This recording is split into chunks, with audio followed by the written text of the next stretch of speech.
New tonight, images from riots overnight in two Northwest states that resulted in vandalism, fires, and also multiple arrests.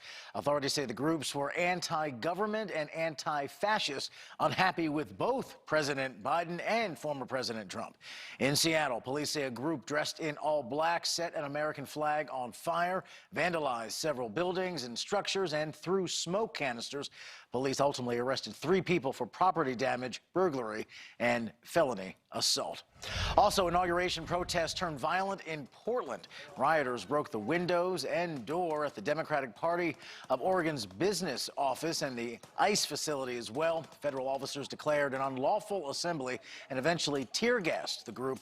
More than a dozen people were arrested. The Portland community, as you know, has experienced unrest for months now, beginning with the police killing of George Floyd in Minneapolis last year. NewsNation reporter Jacqueline Abad has more on what is next for that city. Jacqueline.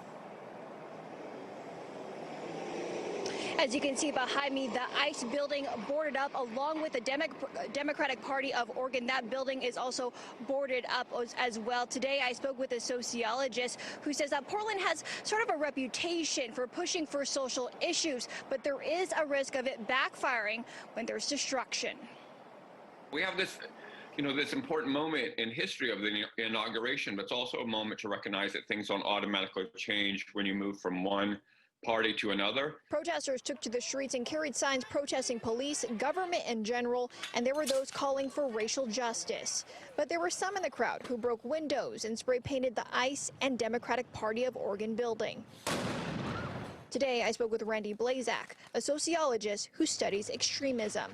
So we have this strange balancing act where Portland is trying to push for these social equity issues, especially around policing, but also can alienate some of the people from the more mainstream that we might need to bring on board to really affect these change within the institutions themselves. He says with this administration change, it brings forth new opportunity to talk about issues like institutional racism. There is now an opportunity to move from the streets to the sort of halls of institutions that have been dealing with the problem.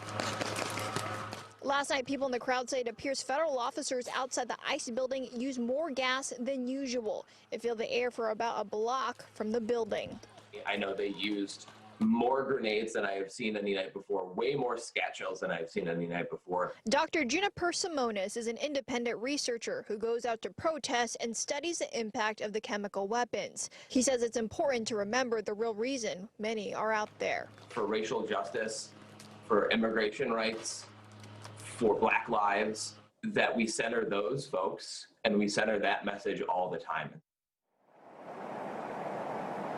Last night, 14 people were arrested. District Attorney Mike Schmidt moving forward on 4 of those charges. The other 10 are still pending investigation. Today, I reached out to Federal Protective Services to confirm what munitions were used out here. Again, we're hearing from the crowd that more was used than usual, but I'm still waiting to hear back. Reporting, Jacqueline Abad, News.